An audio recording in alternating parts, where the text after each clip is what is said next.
दोस्तों, एक और नई कहानी में आपका स्वागत है। दोस्तों, मेरा नाम आयशा है और हम लोग दिल्ली में रहते हैं। मैं दिखने में ठीक ठाक लगती हूँ। मेरी उम्र अभी 24 साल है।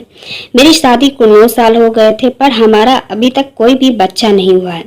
मेरे पति का नाम अरविंद है और वह दिल्ली में ही एक कंपनी में जॉब करते हैं।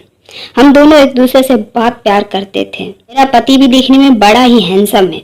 सुबह से शाम तक मेरे पति तो ऑफिस में ही रहते हैं और मैं घर पर अकेली ही रहती थी, जिसकी वजह से मेरा दिन काटना मुश्किल हो जाता था। एक दिन मैंने अरविंद से कहा कि आप ऑफिस चले जाते हो और मैं घर पर अकेली रहकर बोर हो जाती हूँ, तो क्यों ना मैं अपनी बहन को यहाँ बुला लूं और मेरे दिन भी अच्छे से कट जाएंगे। अरविंद ने कहा, क्यों नहीं, बुला लूं। दूसरे दिन अरविंद जी ने ब्रेकफास्ट किया और ऑफिस के लिए निकल गए। मैं भी खाना खाई और घर के काम में लग गई।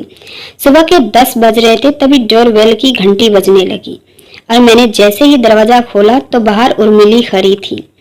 उसने मुझे देखते ही गले लगा लिया और कहने लगी, दीदी कैसे हो तू? मैंने कहा, मैं तुमसे बात नहीं करूंगी क्योंकि तुम्हें हमारी याद ही नहीं आती। कितने दिन हो गए हैं हमारे घर आए हुए।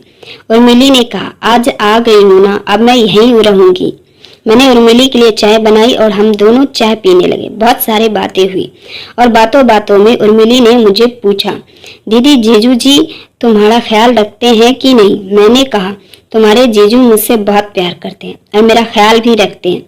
मेरी सारी डिमांड्स भी पूरी करते हैं। पता है उर्मिली, तुम्हारे जीजू जी तुम्हारी भी खूब तारीफ करते हैं और कहते हैं कि मेरा मन करता है कि मैं तुम्हारी बहन से दूसरी शादी करूं। दीदी के मुंह से यह बात सुनकर मेरे मन में ना जाने क्या उत्पन्न हो गई। मैंने दीदी से कहा कि जीजू कब आने वाले हैं? दीदी ने कहा, शाम को 8 बजे आएंगे। पर मैं उनसे मिलने के लिए एक्साइटेड हो रही थी कि जीजू जी कब घर आए। दीदी ने मुझे अपना पूरा घर दिखाया और अपना बेडरूम भी। दीदी का घर बहुत बड़ा था। शाम के 8 बजे डोरबेल बजी और दीदी ने कहा, लो तुम्हारे जीजू भी आ गए। जीजू आते ही कहने लगे, साली जी क्या बात है, कब आए आप और कैसी हो मेरी प्यारी साली जी? मैंने कहा, जीजू जी सुबह आई थी, पर बातों बातों में जीजू जी मुझे ऊपर से नीचे तक बड़े ही प्यार से देख रहे थे। शायद जीजू जी के मन में कुछ और ही चल रहा था। फिर मैंने इसे नजरअंदाज कर दिया क्योंकि वह मेरे जीजू जी हैं और जीजा साले का मजाक चलता है ही रहता है।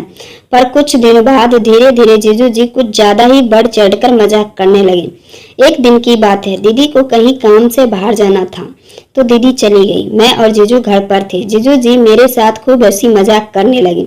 हंसी मजाक करते करते जीजू जी ने मेरा हाथ अपने हाथ में लेते हुए कहा, उर्मिली जी एक बात कहूँ? मैंने कहा, कहो जीजू, क्या बात है? जीजू ने कहा, सच कहूँ तो मैं तुमसे बहुत प्यार करता हूँ जी।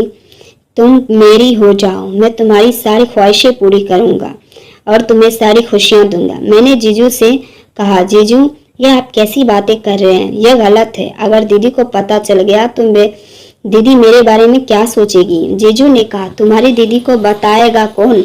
हम चोरी छिपे मिलते रहेंगे और प्यार करते रहेंगे। तेरे और मेरे सिवा और कोई किसी को क्या पता चलेगा कि हम दोनों एक दूसरे से प्यार करते हैं। धीरे धीरे मैं अभी जीजू की बातों में आ गई और मैंने कुछ नहीं कहा और अब मैं भी जीजू को चाहने लगी थी।